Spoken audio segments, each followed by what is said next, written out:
Good morning students. आज हम करेंगे हिंदी का पाठ 4 कठिन परीक्षा 1। पांडवों के वनवास का समय था। वनवास होता है जब वो वन में रह रहे थे, उस समय को बोलते हैं वनवास।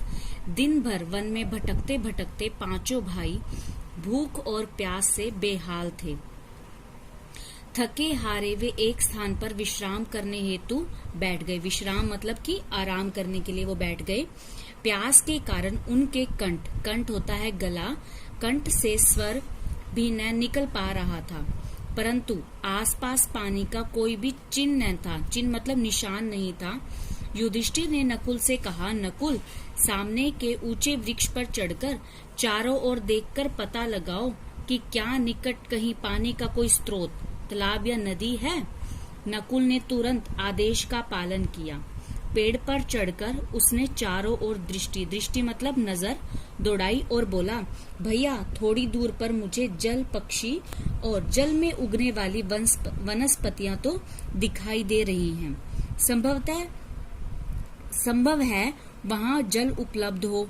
ठीक है, युधिष्ठिर ने कहा, जाओ और जल ले आओ। तालाब में साफ स्वच्छ जल देखकर नकुल की खुशी का ठिकाना न रहा, यानी कि वह बहुत खुश हो गया पानी देख करके।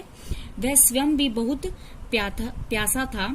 उसने सोचा, पहले स्वयं जल पीकर अपनी प्यास बुझाऊं, फिर भाइयों के लिए जल ले जाऊं। परंतु जैसे ही उसने अपनी अंजलि जल में डुबाई, अंजलि मतलब जैसे हम दोनों हाथ इकट्ठे कर लेते हैं ना, उसको बोलते हैं अंजलि, उसे चेतावनी भरा स्वर सुनाई दिया, यानी कि आवाज सुनाई दी, रुक जाओ माद्री पुत्र। क्योंकि वो माद्री का पुत्र था ना, उसकी माँ का नाम था माद्री। वो बोलते हैं, रुक जाओ माद्री पुत्र, यह सरोवर होता है बड़ा सारा तालाब, यह तालाब मेरा है।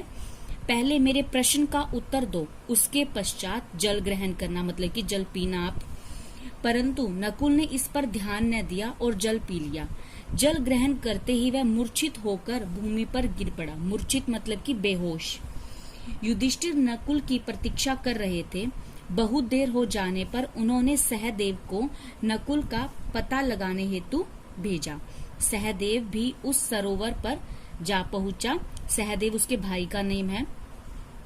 उसने नकुल को मूर्छित हुए भूमि पर पड़े देखा, परंतु तीव्र प्यास के कारण, यानी कि तेज प्यास के कारण उसकी मूर्छा का पता, यानी कि उसकी बेहोशी का पता लगाने से पहले उसने जल ग्रहण करना उचित समझा। उसने जल पीने हेतु सरोवर में अंजलि डुबोई ही थी कि पूर्व की भांति, यानी कि पहले की तरह चेतावनी भरा स्वर वातावरण में गूंज उठा। प्यास के वशीभूत हुए सहदेव ने उस पर ध्यान दिए बिना ही जल ग्रहण कर लिया और तत्काल मतलब कि तभी की तभी ही मूर्छित हो भूमि पर गिर पड़ा। इस प्रकार अर्जुन और भीम भी उस सरोवर पर युधिष्ठिर ने क्रमशः मतलब कि एक के बाद एक भेजे, परंतु उनका भी यही हाल हुआ। भाइयों की चिंता और प्यास से व्याकुल होता है बेचैन युधिष्ठिर प्रतीक्षारत रहे, यानी कि इंतजार कर रहे थे। क्या वे किसी शाप के शिकार हो गए हैं? वे अभी भी जल की खोज में जंगल में भटक रहे हैं। क्या वे मूर्छित हो गए हैं या मर गए हैं? उसके मन में मतलब कि इस तरह के ख्याल आने लगे। मन मस्तिष्क में उठते इन विचारों को सहन न कर सकने के कारण तीव्र प्यास, यानी कि तेज प्यास से व्याकुल बेचैन होकर युधिष्ठिर प्रतीक्षा छोड़ खड़े हुए। भाइयों और तालाब की खोज में चल पड़े। युधिष्ठिर उसी दिशा में बढ़े जिस दिशा में उनके भाई गए थे। जंगली पशुओं से भरपूर मार्ग होता है रास्ता, मार्ग से होते हुए वे एक हरे भरे मैदान पर जा पहुंचे, जो एक स्वच्छ होता है साफ सुथरा सुंदर सरोवर के चारों ओर था। परंतु जैसे ही उनकी दृष्टि, यानी कि नजर मूर्छित हुए भाइयों पर पड़ी, वे अपने दुख को न रोक सके और बिलक यानी कि जोर जोर से रोने लगे। उन्होंने भीम और अर्जुन के चेहरे का स्पर्श होता है छूना, स्पर्श किया तो बिल्कुल स्थिर और शांत पड़े थे।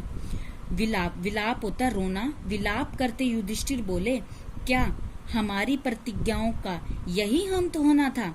ठीक उसी समय जबकि हमारे वनवास का समय समाप्त होने वाला है, यानी कि खत्म होने वाला है।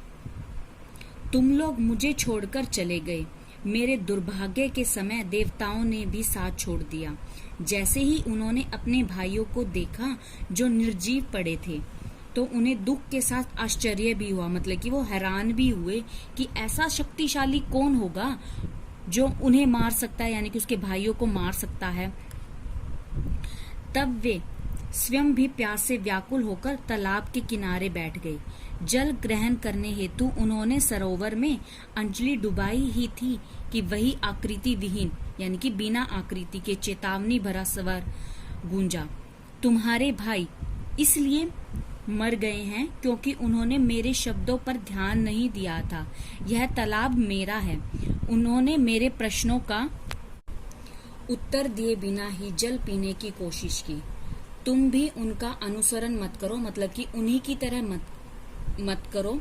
पहले मेरे प्रश्नों का उत्तर दो, तब तुम अपनी प्यास बुझा सकते हो। ये लेसन है, पार्ट 1 था। आगे की स्टोरी में क्या हुआ, उनके भाइयों के साथ क्या हुआ, वो हम अगले लेसन में पढ़ेंगे। Thank you, bye bye.